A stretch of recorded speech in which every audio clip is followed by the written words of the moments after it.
Assalamualaikum warahmatullahi wabarakatuh. Halo kawan, berjumpa kembali bersama Boxem, channel yang siap menyajikan informasi seputar dunia MotoGP serta sinematik story pembalap. Baru-baru ini terdengar kabar yang cukup mengejutkan di pedok MotoGP, di mana ajang balap motor kelas tertinggi di dunia tersebut dikabarkan akan membatasi slot pembalap menurut kewarganegaraannya, atau lebih tepatnya, gagasan ini bercermin pada aturan Olimpiade yang mengikut sertakan lebih banyak negara dalam ajang olahraga internasional tersebut. Seperti yang disampaikan CEO Dorna Sport dalam wawancaranya kepada media baru-baru ini. Yang terbaik seharusnya ada di sana, di ajang Grand Prix, tetapi lebih mudah untuk menjadi lebih baik jika Anda orang Italia atau Spanyol. Seharusnya seperti Olimpiade, 3 orang Amerika Serikat pergi, dan jika Anda orang Amerika Serikat keempat, Anda tidak akan pergi. Bahkan jika Anda lebih baik dari mereka yang berasal dari negara lain. Kata Carmelo Ezpeleta selaku CEO Dorna Sport kepada media. Dominasi pembalap MotoGP sejauh ini memang benar seperti apa yang disampaikan Bapak Carmelo Ezpeleta, di mana ada 2 negara yaitu Italia dan Spanyol yang sejauh ini sering kali mencetak pembalap hebat generasi baru dalam ajang Grand Prix. Namun hal tersebut bukan tanpa dasar kawan. Karena faktanya memang dari 2 negara tersebutlah nama besar MotoGP semakin dikenal di seluruh dunia. Sebagai contoh pembalap fenomenal dari Italia, yaitu sang legenda MotoGP Giacomo Agostini dengan 8 gelar Grand Prix di kelas tertinggi, dan Valentino Rossi yang sudah meraih 7 gelar juara dunia Grand Prix di kelas tertinggi. Dan masih ada perwakilan dari Spanyol, yaitu Marc Marquez dengan koleksi 6 gelar juara dunia Grand Prix di kelas tertinggi. Sebenarnya akan jauh lebih baik jika kejuaraan MotoGP bisa diwakili oleh lebih banyak negara. Sayangnya, tidak semua negara siap dan serius dengan pembalap generasi muda mereka. Artinya seperti ini kawan. Ajang balap MotoGP adalah investasi besar-besaran semua pabrikan. Dan bisa dipastikan bahwa semua pabrikan akan mencari pembalap terbaik untuk mengantarkan prototipe mereka menjadi yang terbaik dan meraih gelar di kelas paling elit. Dan pabrikan tidak akan peduli mau dari negara mana pembalap hebat itu berasal. Asalkan punya prospek, talenta, dan skill yang mumpuni, maka bisa dipastikan pembalap tersebut akan menjadi incaran semua pabrikan di MotoGP.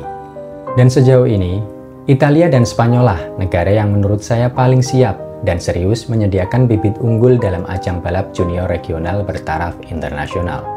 Seperti halnya kompetisi di ajang balap CEV dari Spanyol, yang kini menjadi FIM Junior Grand Prix. Kemudian Italia memiliki CIV. Di sisi lain, semangat dan budaya warga di kedua negara tersebut, baik Italia maupun Spanyol, benar-benar memiliki antusiasme tinggi dalam mengikuti ajang balap sepeda motor sejak usia dini, yang memungkinkan mereka untuk mengikuti ajang balap regional bertaraf internasional dari negara mereka. Dari sanalah mereka mulai digembleng dalam kompetisi junior dengan persaingan ketat. Kemudian pembalap terbaik akan mereka bawa ke ajang balap junior bertaraf internasional yang lebih tinggi dengan persaingan yang lebih ketat lagi pastinya. Seperti ajang balap Moto3 dan Moto2, yang sejauh ini menjadi jembatan nyata bagi para pembalap muda untuk berkompetisi di kelas para raja, yaitu MotoGP. Sekarang mari kita simak tanggapan beberapa pembalap MotoGP kepada media soal gagasan pembatasan pembalap Italia dan Spanyol di MotoGP, yang kemungkinan besar akan menjadi perdebatan panas kawan.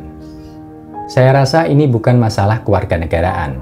Tentu saja kami orang Italia dan Spanyol lebih baik, karena betapa sulitnya bagi kami untuk sampai ke sini.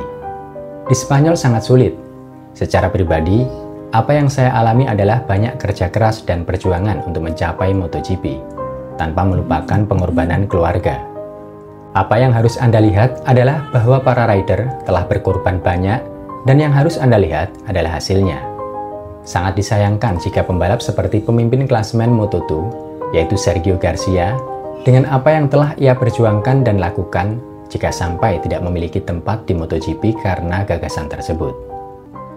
Anda harus memahami mengapa level pembalap Spanyol dan Italia sangat tinggi, dan mereka berada di MotoGP karena mereka adalah yang terbaik di dunia, bukan karena mereka orang Italia atau Spanyol.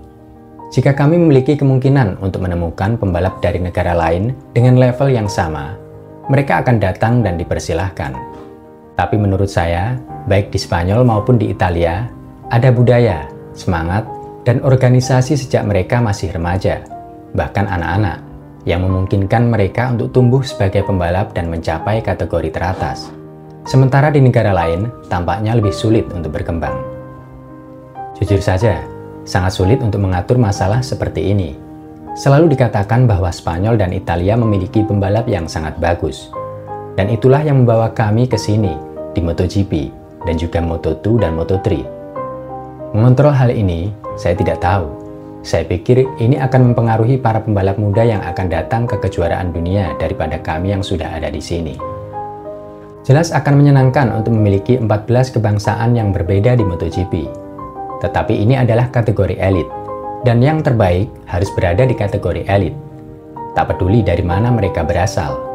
Kejuaraan ini berinvestasi di Asia dan wilayah lain dengan menciptakan piala promosi, sehingga orang-orang datang dari sana. Tetapi untungnya di Spanyol dan Italia, mereka tidak perlu berinvestasi, karena kami sudah memiliki kejuaraan yang sangat bagus dari federasi. Anda tak bisa melawan kodrat bahwa pembalap terbaik berasal dari negara tertentu, dan semua pembalap yang muncul adalah orang Spanyol dan Italia. Kami tidak pernah mendapat kemudahan karena paspor kami.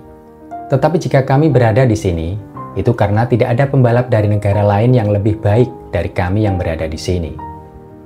Sekarang yang perlu digarisbawahi, bahwa semakin ketat sebuah persaingan di kelas junior dalam kompetisi lokal, maka bibit unggul yang akan mereka bawa ke ajang internasional juga akan semakin matang dan kompetitif.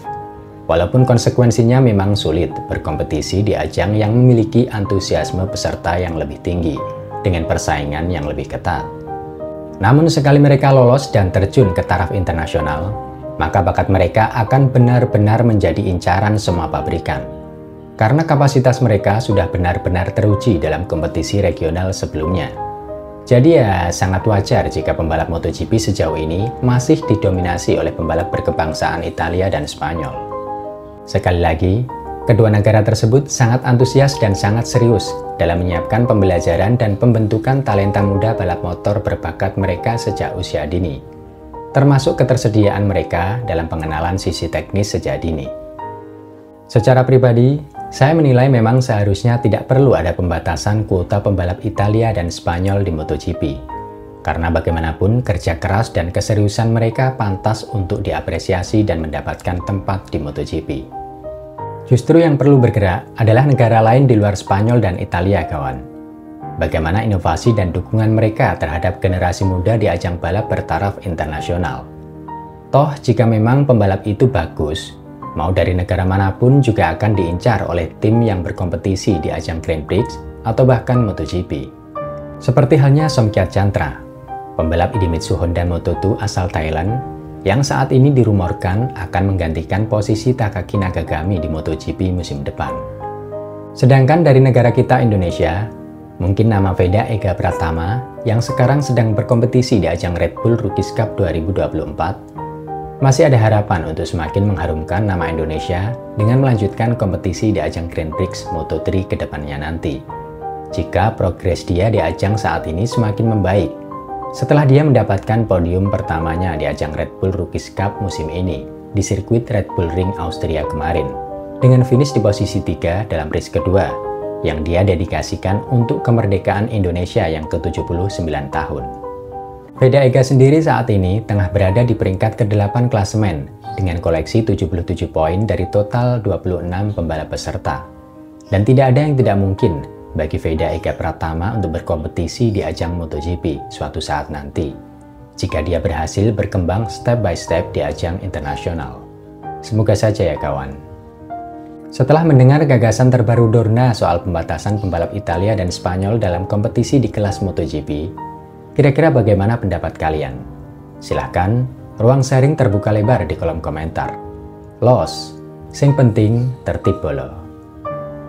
Semoga informasi yang saya bagikan bermanfaat dan bisa menemani waktu santai kalian semua. Jangan lupa dukung selalu channel ini kawan, dengan cara like, subscribe, share, dan komen. Serta tidak bosan selalu saya ingatkan, biasakan berdoa dan cek kondisi kendaraan Anda sebelum pemakaian. Akhir kata, wassalamualaikum warahmatullahi wabarakatuh. See you next time and thank you for watching my video. Ciao!